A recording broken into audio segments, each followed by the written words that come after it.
Okay, so you've built a machine learning model. First question, right? How good is it? And almost everyone, I mean everyone, jumps to one word, accuracy. But here's the thing. What if I told you that simple number can be, well, dangerously misleading? Yeah, let's get into it. All right, first up, we're going to tackle the one metric everybody thinks they've got a handle on. I like to call it the accuracy trap. And trust me, once you see it, you're never going to look at that percentage the same way again. So let me ask you this directly. If you saw a model that was 99% accurate, you'd think, wow, that's amazing, right? I mean, it's practically perfect. But is it really? Okay, check this out. This example just shatters that whole 99% assumption. Imagine you build a model to find a super rare disease, something that only affects, say, 1 person in 100. Now, a really lazy, kind of dumb model could just decide to predict healthy for every single person. And guess what? It would be right 99 out of 100 times. Bam! 99% accuracy. But it completely fails at the one thing it was built to do: find that one sick person. It's totally useless. So you see the problem, right? Accuracy can be just a vanity metric. It looks fantastic on paper, but can hide a model that is just completely broken. This happens all the time with what we call imbalanced data. Think fraud detection or medical tests. And that's exactly why we need better tools in our toolkit. Which brings us to our two specialist detectives, precision and recall. Now, these two aren't fooled by a high accuracy score. No way. They dig deeper. They investigate a model's performance from two totally different and super specific angles. Let's start with detective precision. This one is the meticulous, by-the-book type. Precision is all about the evidence. It asks a very pointed question. Of all the things you told me were spam, how many of them were actually truly spam? It's laser-focused on minimizing false alarms. So if you have high precision, it means when your model points a finger and says, that's it, you can pretty much take that to the bank. And then you've got detective recall. This one's different. Recall is the type who leaves no stone unturned. They can't stand the thought of a single guilty party getting away. So recall asks, of all the cancer cases that were out there to be found, how many did you actually catch? This detective is all about minimizing missed opportunities, those missed cases. High recall means your model is like a giant net, catching almost everything it's supposed to. So here it is, side by side. It really drives the point home. Precision is that sharpshooter, right? It's all about the quality of its shots. When I predict something, is it right? Recall, on the other hand, is that huge fishing net focused on the quantity. Did I catch everything I was supposed to? They're tackling the exact same problem from two completely different and sometimes competing philosophies. Okay, if you walk away with just one idea, let it be this one. These two are often in a tug of war. Think about it. If you tune your model to catch every single potential cancer cell, that's high recall, you're probably going to flag a bunch of healthy people for extra stressful tests. That's lower precision. On the flip side, if you want to be 100% certain that every email you mark as spam is definitely spam, that's high precision. You're probably going to let some sneaky spam messages slip into your main inbox. That's lower recall. It's a trade-off.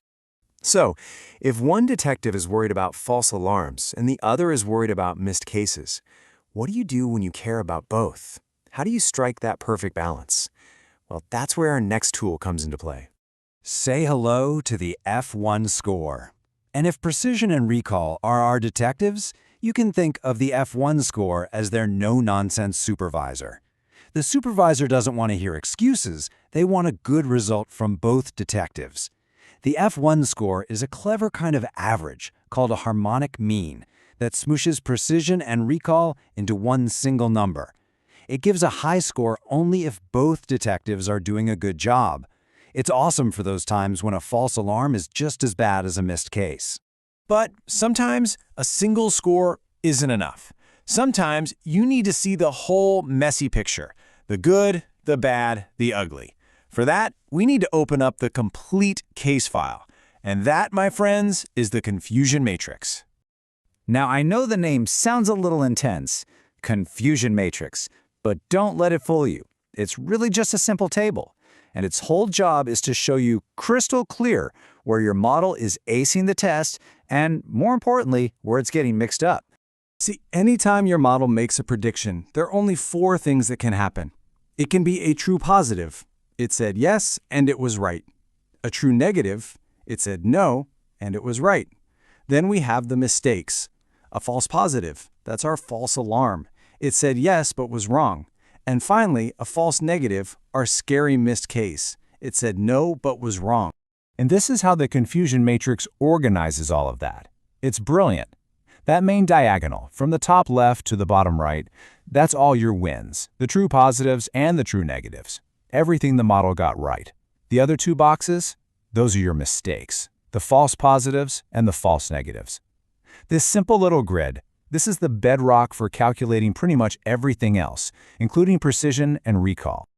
Okay, so this is all great theory, but how does this look in the real world? How do people actually do this? Well, let's peek behind the curtain and see how just a couple of lines of code can give us all this amazing insight. We'll use the famous iris flower dataset as our example. And you're not going to believe how easy this is. To get that whole detailed report card, it's often literally just 1 line of code. In Python, you use a library called scikit-learn, and there's this magical function called classification_report. You just hand it the real answers and what your model predicted, and it does all the hard work. And boom, this is what you get back. It's this beautiful, super clear report card for your model. And look, it's not just one number. It breaks everything down: precision, recall, F1 score, for every single type of flower it's trying to identify. You can see right away, it's perfect with the Setosa flower. But, it's a little less precise with versicolor, and its recall for Virginica is a bit lower. Instantly, you know where the problems are. But what about that case file, the confusion matrix? Well, we can do even better than just a table of numbers. Another single line of code can turn it into a heat map. It's a visual representation that uses colors, and it makes the model's mistakes just pop right out at you. And here's what that looks like. It's just so easy to read. See that bright diagonal line? Those are all the correct guesses. 10 Setosas, 9 versicolors, 9 Virginicas, all spot on. But now look at the other boxes. You can immediately see the errors. Right there, it shows the model mixed up 1 versicolor with a Virginica and 1 Virginica with a versicolor. It's like an instant X-ray of your model's brain. All right, let's nail down the key takeaways here. Number 1, accuracy alone is a trap, especially when your data is unbalanced. Number 2, precision is your go-to when you hate false alarms. Number 3, recall is your champion when you absolutely cannot miss anything. 4, F1 score is the referee that balances both. And finally, the confusion matrix is your truth teller. It shows you the full story, no hiding.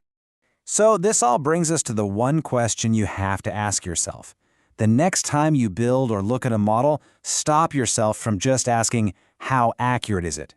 Instead, ask this: what's the cost of being wrong? What's worse, a false alarm or a missed case? Is it worse to flag a legit transaction as fraud